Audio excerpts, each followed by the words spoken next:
ನಿಮಗೆ ಗೊತ್ತಾಗಬೇಕು. ಅಲ್ಲಿ ನಗೋ ಇದ್ರೆ ಹೋಗ್ಬೇಕು ಎದ್ದು. ನಾನು ನಿಮಗೆ ಸಲುವಾಗಿ ಟ್ರೈನಿಂಗ್ ಕೊಡ್ತಾ ಇದ್ದೀನಿ ಈ ದಿನ. ಈಗ ಮಾಡ್ತಾ ಇರೋದು ಕಪಾಲ ಭಾತಿ. ಕಪಾಲ ಅಂದ್ರೆ ಸ್ಕಲ್, ಕುತ್ತಿಗೆಯಿಂದ ಮೇಲ್ಭಾಗದ ನರಮಂಡಲ ವ್ಯವಸ್ಥೆ. ಹೊಟ್ಟೆ ಒಳಗೆ ಜಗ್ಗುದು, ಉಸಿರು ಹೊರಗೆ ಹಾಕುವುದು. Flushing out of carbon dioxide, ಅಂಗಾರಾಮ್ಲವಾಯುನ ಹೊರಗಡೆ ಹಾಕ್ತಾ ಇದ್ದೀವಿ. ಕಪಾಲ ಭಾತಿ ಕ್ರಿಯೆಯಲ್ಲಿ ಅಬ್ಡಾಮಿನಲ್ ಮಸಲ್ಸ್ಗಳ ಮೇಲೆ ಪರಿಣಾಮ ಬೀರುತ್ತೆ. ನಮ್ದು ಲಿವರ್ ಇರ್ಬೋದು, ಪ್ಯಾಂಕ್ರಿಯಸ್ ಇರ್ಬೋದು, ಉಳಿದ ಎಲ್ಲ ಅಂಗಾಂಗಗಳ ಮೇಲೆ ಪರಿಣಾಮ ಬೀರುತ್ತೆ. ಗ್ಯಾಸ್ಟ್ರಿಕ್ ಪ್ರಾಬ್ಲಮ್, ಆಸಿಡಿಟಿ ಇವೆಲ್ಲ ನಿವಾರಣೆ ಆಗಬೇಕು. ಜೊತೆಗೆ ಯಾರಿಗಾರು ಬೊಜ್ಜಿದ್ರೆ ಬೊಜ್ಜು ಕರಗಬೇಕು. ಅದರ ಸಲುವಾಗಿ ಕಪಾಲ ಭಾತಿ. ಜೊತೆಗೆ ಕುತ್ತಿಗೆಯಿಂದ ಮೇಲ್ಭಾಗದ ನರಮಂಡಲ ವ್ಯವಸ್ಥೆ ಮೇಲೆ ಪರಿಣಾಮ ಬೀರುತ್ತೆ. ಸೊ ಅಲ್ಲೇ ಪ್ರಚೋದನೆ ಸಿಗುತ್ತೆ. ಬ್ರೈನ್ ಸೆಲ್ಸ್ ಆಕ್ಟಿವೈಸ್ ಆಗ್ತಾವ. ನಮ್ದು ಮೆದುಳಿನ ನರಮಂಡಲ ವ್ಯವಸ್ಥೆ ಮೇಲೆ ಪರಿಣಾಮ ಬೀರುತ್ತೆ. ಅದಕ್ಕೆ ಪರ್ಫೆಕ್ಟ್ ಆಗಿ ಮಾಡ್ಬೇಕು. ಅದನ್ನೇ ಕಪಾಲ ಭಾತಿ ಸ್ಟಾರ್ಟ್. ಹೊಟ್ಟೆ ಒಳಗೆ ಜೇರ್ಬೇಕು, ಉಸಿರು ಹೊರಗೆ ಹೋಗ್ಬೇಕು. ಹೊಟ್ಟೆ ಒಳಗೆ ಜೇರ್ಬೇಕು, ಉಸಿರು ಹೊರಗೆ ಹೋಗ್ಬೇಕು.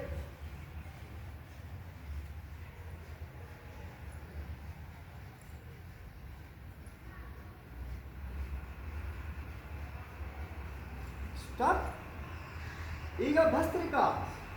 ಭಸ್ತ್ರಿಕಾದಲ್ಲಿ ಬೋತ್ ಇನ್ಹೇಲಿಂಗ್ ಅಂಡ್ ಎಕ್ಸ್ಹೇಲಿಂಗ್, ಉಸಿರು ತಗೊಳ್ಳೋದು ಬಿಡೋದು ಎರಡು ವೇಗವಾಗಿ ನಡೆಯುತ್ತೆ.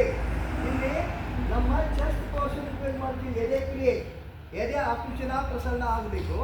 ಸೊ ಜೊತೆಗೆ ಎದೆ ಆಕುಂಚನ ಪ್ರಸರಣ ಆಗೋದ್ರಿಂದ ನಮ್ಮದು ಕ್ರಾನಿಕ್ ಕೋಲ್ಡ್, ಅಸ್ತಮಾ, ಬ್ರೆತ್ಲೆಸ್ನೆಸ್, ಉಸಿರಾಟ ಸರಿ ಇಲ್ಲಾರದ್ದು ಇದೆಲ್ಲ ಸರಿ ಹೋಗುತ್ತೆ.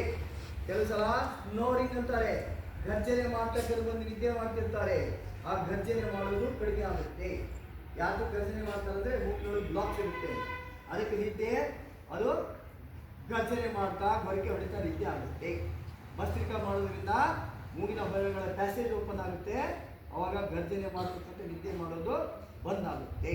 ಅದಕ್ಕೆ ಭಸ್ತ್ರಿಕಾ ಇದು ಸಹಿತ ಸೊ ನಮ್ದು ನೇರವಾಗಿ ನಮ್ಮ ಶರೀರದ ಮೇಲೆ ಪರಿಣಾಮ ಬೀರುತ್ತೆ. ಎರಡು ಕೈ ಮುಷ್ಟಿ, ಉಸಿರು ತಗೋತ ಕೈ ಮೇಲೆ ಹೋಗ್ಬೇಕು. ಯಾರು ಮಾಡಬಾರ್ದು, ಸೂಚನೆ ಜೊತೆ ಮಾಡಲಿ. ಪೂರಕ ಅಂದಾಗ ಉಸಿರು ತಗೋತ ಕೈ ಮೇಲೆ ಹೋಗ್ಬೇಕು, ಕೈ ಬಿಚ್ಚಬೇಕು.